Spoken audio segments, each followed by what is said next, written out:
Greenland, la semaine dernière. Ces images l'attestent, les tensions gagnent du terrain.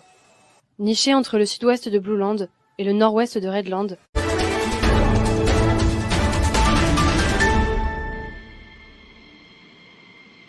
la coalition internationale passe à l'attaque.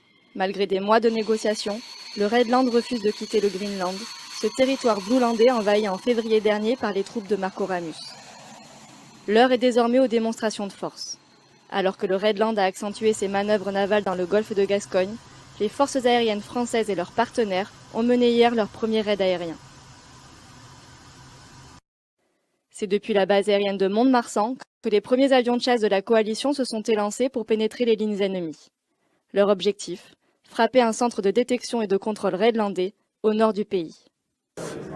Pour pouvoir réaliser la mission, on va devoir rentrer dans un espace aérien qui actuellement est plutôt sous le contrôle de Redland. C'est là qu'interviennent les avions qui font de la supériorité aérienne, puisque notre rôle, c'est de rentrer dans cet espace aérien qui est contesté avec Redland pour en prendre possession pendant un temps donné, temps qui va permettre aux avions qui font de l'air-sol d'effectuer leur mission. Rafale, Mirage 2000-5 et Mirage 2000D se répartissent les rôles pour atteindre l'objectif avec précision. Alors que les premiers livrent des combats aériens intenses, les avions verts délivrent leur armement sur ce centre névralgique des opérations redlandaises, réduisant significativement les capacités de défense ennemies. Quelques heures plus tard, c'est sous la menace de moyens anti-aériens redlandais que les équipages de la coalition lancent une nouvelle offensive. 25 aéronefs sont engagés pour ce raid, visant à neutraliser des positions ennemies en Greenland et venir en aide aux ressortissants bluelandais. On a plusieurs objectifs à traiter, que ce soit d'abord du largage de munitions et de médicaments près du puits de Sancy, et ensuite des objectifs à traiter à la bombe d'une tonne du côté de Rodez, d'Aurillac et de Brive. Donc mon travail là, ça va être de coordonner à la fois ma patrouille et toutes les autres patrouilles de cette Comao pour réussir à remplir ces objectifs-là. Pendant près de 2 heures, les forces de la coalition enchaînent les manœuvres face à un ennemi coriace. Les traits marqués sur les visages des équipages en disent long sur la teneur des combats. C'était plus dur que prévu, puisque les systèmes, notamment les systèmes solaires contre lesquels on se bat, avaient bougé.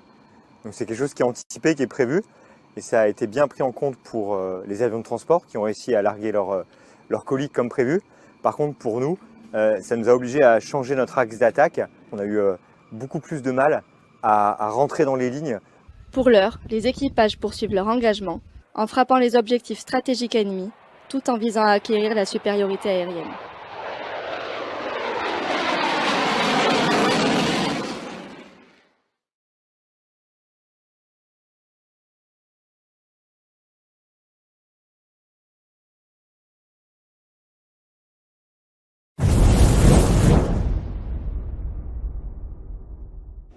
Infiltré sous voile, ce groupe de commandos parachutistes de l'air a pu franchir les lignes ennemies et préparer l'arrivée des premiers hélicoptères sur zone.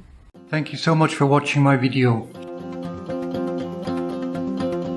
And if you like it, then why not give it a thumbs up? And if you'd like more of these types of videos, then why not subscribe to my channel? And if you know of anyone who's joined the Legion, why not share my video with him? So thank you very much, and we'll see you again next time. I got issues in my head, I like you in my bed, but you keep me on red. Oh, everything is like a test, I better not text or I'll come off desperate. But if I lay down and I play dead and I